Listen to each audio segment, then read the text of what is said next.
The Royal Tenenbaums is my personal favorite Wes Anderson film.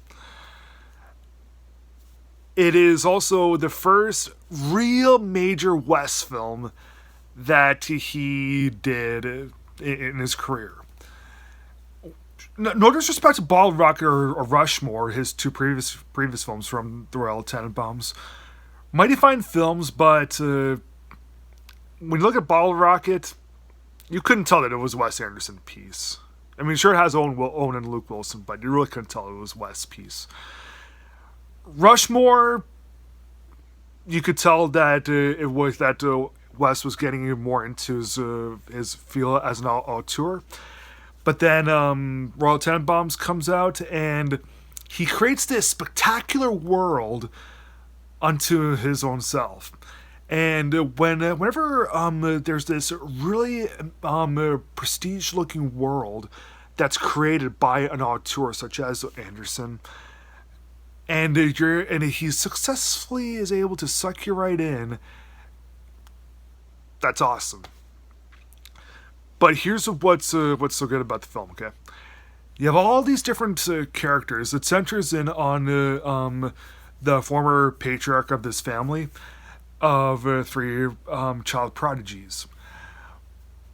And we get to learn all about these characters. They're very deep, so well connected, so well developed. And then there's these other characters outside of the main ones. Like we have Angelica Houston playing the matriarch, and Bill Murray and Danny Glover. They're all wonderful in this.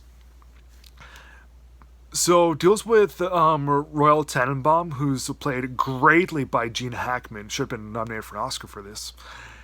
Plays this this really mean patriarch of this family of child prodigies. Two sons, one who later grows up to be Ben Stiller, is a business expert, and the other son, Richie, who's later played by Luke Wilson, is a tennis expert, and the adoptive daughter, who later grows into Gwyneth Paltrow, is a writer.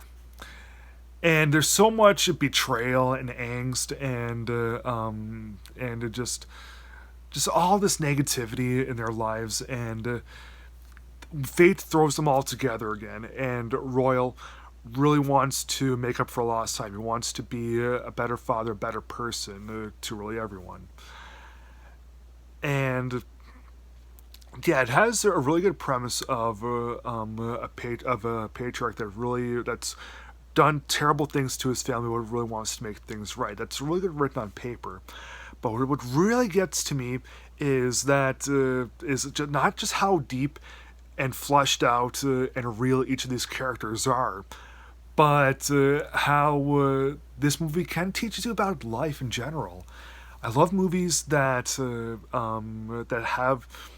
original, are immersive, and have real that are character driven, that deliver life messages. A whole bunch of different great things happen in this film that I could say maybe are even life changing. And because this is Wes Anderson, you know that it's going to be very original and pretty quirky at times, but it's not one of those I don't want to say forcefully sad films, but it's not like Ordinary People or anything like that where you start crying. Like it's sad, but it can also be a happy film, a joyous occasion.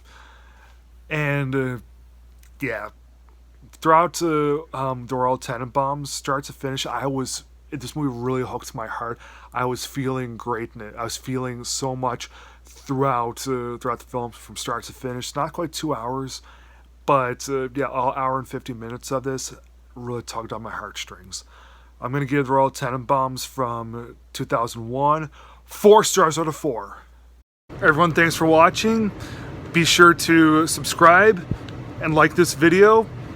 And I'll definitely be posting more things in the next couple of days. Have a good day, folks.